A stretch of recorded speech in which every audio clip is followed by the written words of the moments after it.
안녕하십니까. 암호화폐 정보를 전달해드리는 닥터 비트맨입니다. 목요일에 아침이 밝아왔습니다. 어떻게 오늘 하루 잘 보내셨나요? 오늘은 5도에서 최고 기온 16도로 여전히 따뜻한 날씨가 지속될 것으로 보입니다. 확실히 날씨가 따뜻해진 것이 느껴지고 있는데요. 이러한 따스함이 암호화폐 시장 또한 비춰주었으면 좋겠지만 어제의 하락분에서 벗어나지 못하는 상황들이 지속되고 있습니다. 이러한 상황 속에 암호화폐 시장에는 여전히 많은 소식들이 나오고 있는데요. 오늘 하루도 화이팅 하시길 바라면서 내용 바로 시작하도록 하겠습니다. 구독과 좋아요, 알림 설정 부탁드립니다. 현재 암호화폐 시장에서 유독 가격에 관하여 많은 분석이 나오는 코인이 하나 있습니다. 바로 시가총액 2위의 부대장 코인 이더리움인데요. 어제는 블룸버그의 애널리스트의 경우는 이더리움의 평가 가치가 최대 9,328달러라는 보고서를 내놓았는데 오늘은 암호화폐 전문 미디어이죠. 이 코인텔레그래프에서 이보다는 단기적인 가격에 대해서 전망을 하였다고 합니다. 이번 달이죠. 이제 4월 안에 4,000달러에 도달할 가능성에 대해서 세 가지로 분석을 했다고 하는데요. 내용 같이 한번 보도록 하겠습니다. 분석, 이더리움 이번 달 4,000달러 도달 가능성 있다 헤드라인이 멋지게 장식이 되어 있습니다. 코인텔레그래프가 이더리움이 이번 달 안에 4,000달러에 도달할 수 있는 세 가지 이유가 있다고 분석을 했다고 합니다. 일단 첫 번째 이유로는 이더리움의 병합에 대한 구글 검색량이 급증을 하고 있다고 합니다. 이 미국과 싱가포르, 캐나다, 호주의 구글 트렌드 지수는 100점이라고 하는데 이 과거부터 구글 트렌드 지수와 암호화폐 가격 간에는 높은 상관관계를 보여왔습니다. 이는 어찌 보면 이제 당연한 것이라고 볼 수 있겠는데요. 이 사람들의 검색량이 높아졌다는 것은 말 그대로 이에 대한 수요가 증가하고 있다는 것을 의미하게 되죠. 두 번째로는 거래소의 이더리움 보유량이 이제 3년 동안 현재 시점 이제 최저치에 도달했다고 합니다. 트레이더들이 이더리움을 장기 보유 중이거나 디파이 유동성 풀에 스테이킹하기 위해 대량으로 이더리움을 출금하고 있음을 시사하며 0개를 초과하는 즉 이더리움을 아주 소량이라도 보유하고 있는 주소수 또한 지속적으로 증가세를 나타내고 있다고 합니다. 마지막 세 번째로는 기술적 분석을 통해서 대칭 삼각형 패턴, 지속형 패턴으로 차트를 보았을 때 반등 가능성이 크다는 분석을 내놓았습니다. 과거부터 워낙 이더리움에 관한 이야기들은 많이 나왔었습니다. 이 가격이 상승을 해도 저평가되었다는 이야기들부터 비트코인을 뛰어넘을 것이라는 이야기까지 지속적으로 나오고 있는 중인데요. 특히나 최근 이러한 분석들이 더욱 많이 나오는 것에는 이더리움의 역대급 업그레이드라고 불리우는 이 POS로의 전환이 올 하반기이죠. 약 7월 정도에 이루어질 것으로 전망이 되기 때문입니다.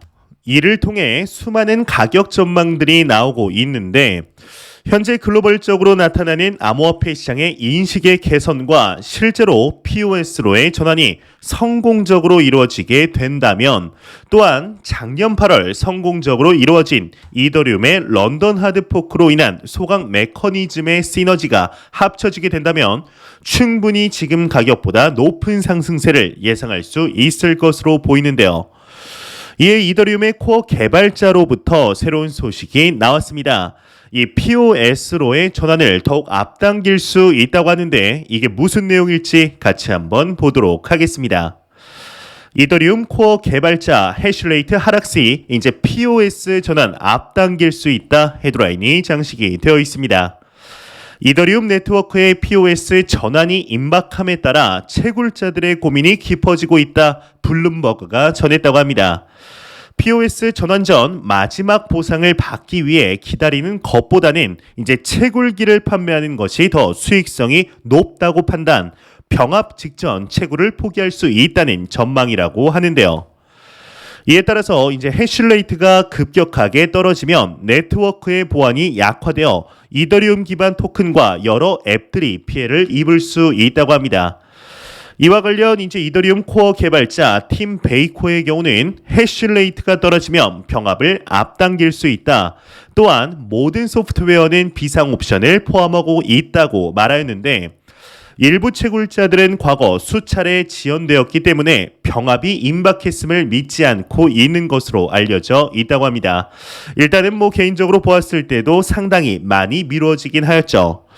이 팀 베이코의 경우는 이더리움이 5년 동안 POS 전환을 약속했기 때문에 회의론이 많다. 이번에는 진짜라고 사람들을 설득하기가 어렵다라고 말하였는데요. 이 병합과 관련하여 비트마이닝 부사장 데니 정의 경우는 POW와 POS 체인이 일정 기간 공존할 것이라 생각한다고 밝혔다고 합니다. 이더리움 POS 전환 이후 기존 채굴자들이 이제 도지코인, 라이트코인, 모네로와 같은 유사한 토큰 채굴에 나설 것으로 전망되기도 한다고 하는데요. 이 디지털 자산 핀테크 회사 비투다의 최고 전략 책임자인 샘 닥터의 경우는 다른 체인의 해시레이트가 하룻밤 사이 5배에서 10배 사이 증가할 것이라는 전망 또한 했다고 하네요. 확실히 이번 연도 암호화폐 시장의 빅 이벤트라고 불리우는 것들이 하반기에 이루어질 것으로 보입니다. 과연 이더리움이 이번에는 미루지 않고 정상적으로 진행이 되어 작년과 같은 퍼포먼스를 보여주게 될 것인지 지켜보도록 하겠습니다. 이러한 소식과 더불어서 어제이죠. 이제 암호화폐 시장의 급락을 일으킨 원인에는 미 연준의 2인자라고 불리우는 이 브레이너드 이사의 발언을 빼놓을 수가 없을 텐데요. 브레이너드의 매파적인 발언을 통해 인플레이션의 위협은 지속되고 있다는 경각심과 이를 통해 금리가 가파르게 상승할 수 있다는 두려움이 주식시장과 암호화폐 시장 등 위험자산의 가격에 하방 압력을 가하고 있습니다. 이에 추가적으로 10년 만기 국채물의 경우는 2.56%까지 치솟는 모습까지 보여주었는데 이에 하나의 분석이 나왔습니다. 미 국채의 실질 수익률이 2년 중 최고치에 도달했다고 하는데요. 이에 대해선 이제 비트코인이 불리하다고 합니다. 자세한 내용 같이 보도록 하겠습니다. 분석, 미 국채 실질 수익률 2년 최고치 비트코인에 불리하다 헤드라인이 장식이 되어 있습니다. 미국 10년물 국채 실질 수익률, 즉 인플레이션을 반영한 투자 수익률이 마이너스 0.38%로 2020년 6월 이후 최고치를 기록하였다고 합니다. 가치 저장소 및 위험자산에 불리한 상황이라고 코인데스크가 보도하였는데 이 투자 리서치 플랫폼 트루인사이트는 이와 관련해 실질 수익률 상승이 멈추면 금과 비트코인이 큰 폭으로 오를 수 있으나 아직은 때가 아니다라고 말했으며 카이코 리서치의 경우는 차입 비용의 상승은 기술주, 암호화폐 등 위험자산에 피해를 준다고 진단했다고 합니다. 한편 미국 10년물 국채의 명목 수익률은 3년 최고치인 2.6%를 돌파했다고 하네요. 현재 트레이더들이 올해 12월 기준으로 추가 인상 가능성에 대해서 80%에 달한다는 분석이 나왔다고 합니다. 이건 또 무슨 내용인지 같이 한번 보도록 하겠습니다. CME 패드 워치 연내 기준 금리 2%포인트 추가 인상 가능성 80%이다 헤드라인이 장식이 되어 있습니다. CME 패드 워치에 따르면 트레이더들은 미국 연준이 올해 12월 기준금리를 2.50%에서 2.75%로 인상할 가능성을 35.6%로 보고 있으며 2.75%에서 3.0%로 인상할 가능성에 대해서는 31.7%, 3%에서 3.25%로 인상할 가능성을 12.2%로 보고 있다고 합니다. 연준이 기준금리를 1년에 250bp 이상 올린 것은 1994년이 마지막이라고 하는데요. 지난 코로나 사태로 인해서 무제한 양적 완화로 엄청나게 풀린 달러로 인해 후폭풍을 여실히 겪고 있습니다. 이러한 부작용을 많은 전문가들 그리고 미국의 정부 또한 알고 있었겠지만 그때 당시의 경제 상황과 수많은 지표들이 어려운 상황이었기 때문에 타개하기 위해서는 어쩔 수가 없던 상황이었죠. 현재 금리 인상의 공포가 자산 시장을 뒤덮고 있습니다. 하지만 과연 이에 대해서 크게 걱정해야 할까에 대해서는 또 한 번 생각을 해보아야 할 것으로 보이는데요.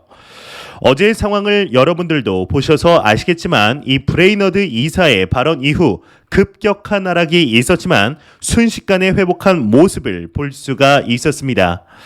과연 이것이 뜻하는 바는 무엇일까요? 금리로 인한 공포에 대해서 암호화폐 투자자들은 크게 걱정을 하지 않는다는 것이죠.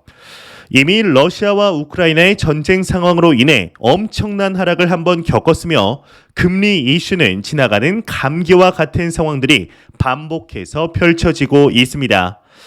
FOMC의 회의록이 공개가 되어도 순간적으로 움찔하기는 하지만 다시 회복하는 상황들이 반복되며 오히려 더욱 우상향을 하고 있는 상태인데요.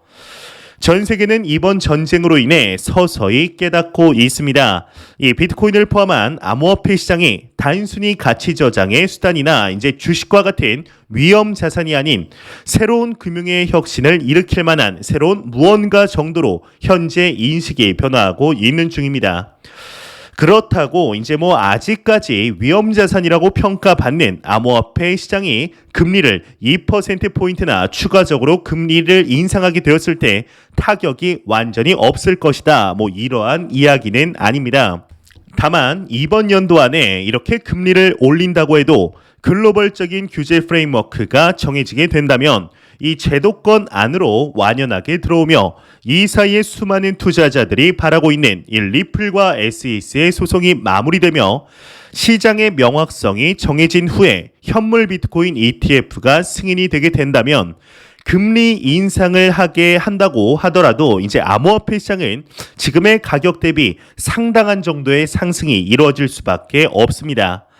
또한 이러한 상승을 본 주식시장의 많은 플레이어들 그리고 자산을 현금으로 들고 있기는 싫어서 오히려 이자를 내야 하는 마이너스 채권의 자금들의 유입, 완전한 제도권화로 기관 투자자들과 고액자산가들의 유입과 이로 인해 현재 높아져가는 위크엔드, 즉 투기 자본의 유입이 이루어진다면 주식과의 완전한 디커플링으로 인해 암호화폐 시장은 암호화폐 시장의 길을 나아가게 될 것입니다. 현재 금융의 중심이라고 불리우는 미국을 중심으로 이러한 움직임들이 실제로 벌어지고 있는 중인데요. 현재 서방 국가들의 강력한 경제 제재를 러시아가 암호화폐 시장을 통하여 회피하려는 상황 속에 또한 이미 러시아에서는 암호화폐가 재산이자 화폐로 인정을 받은 상황 속 여기서 미국이 만약 늦장을 부린다면 이 시장의 패권이 러시아에게 넘어가 완전한 탈달러화를 이룰 수 있기 때문에 미국은 절대로 가만히 있을 수가 없을 것입니다. 이러한 것은 이미 미국의 바이든 대통령을 포함한 그 수뇌부와 정부는 잘 알고 있는 것으로 판단이 되고 있습니다.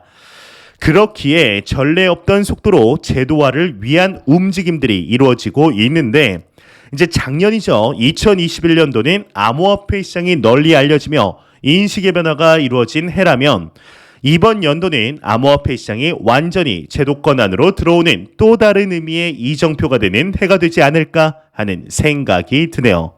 이러한 글로벌적인 흐름에 맞추어 우리나라 대한민국에서 또한 많은 소식들이 나오고 있습니다. 아마 암호화폐 시장에 투자를 하다 보면 한 번쯤은 이 단어를 들어보셨으리라 생각이 듭니다. 바로 ICO라는 단어인데요. 이 ICO의 경우는 이제 암호화폐 공개라고 보시면 되는데 주식으로 치면 IPO와 매우 비슷한 개념입니다. 이제 지난 2017년 10월 업비트의 암호화폐 거래소 사업 시작과 함께 국내에서의 암호화폐 투자의 대중화가 본격화되었습니다. 이러한 흐름과 함께 국내에서도 시장이 확장이 되나 싶었지만 이 대한민국 정부의 경우는 중국이 ICO를 금지한 뒤 한 달여 만에 동일하게 국내 ICO를 전면 금지하게 되었습니다. 현재 암호화폐 시장이 확장되며 제도권 안으로 들어가려는 이 시점에도 여전히 금지가 되어 있는 상황인데요. 새로운 정부가 들어서게 되며 긍정적인 시장의 기조에 맞춰 인호 고려대의 한 교수가 건의를 했다고 합니다. ICO와 증권형 토큰이라 불리는 STO에 대하여 이제 전면 허용해야 한다는 이야기를 했다고 하는데요.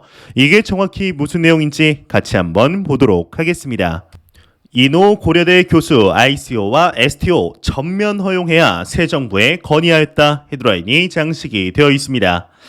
매일경제에 따르면 이노 고려대 컴퓨터학과 교수의 경우는 한국 블록체인 학회가 5일 개최한 디지털 플랫폼 정부에서의 블록체인 역할 포럼에 참석하여 디지털 자산 시장 활성화를 위해 장관급 위원회를 신설하고 코인을 발행, ICO와 증권형 토큰 발행 STO를 전면 허용해야 한다 정부에 건의했다고 합니다. 이 실물 자산을 관장하는 금융위원회가 있듯이 가상화폐 등 디지털 자산을 전반적으로 관리하는 디지털 자산위원회를 세워 디지털 자산을 진흥해야 한다는 것인데요. 앞서 윤석열 대통령 당선인은 ICO 허용을 공약한 바 있었습니다. 또한 국내 ICO를 위한 안전장치로서 우선은 IEO, 즉 거래소 발행 방식을 마련하겠다라는 방침을 내세웠었는데요.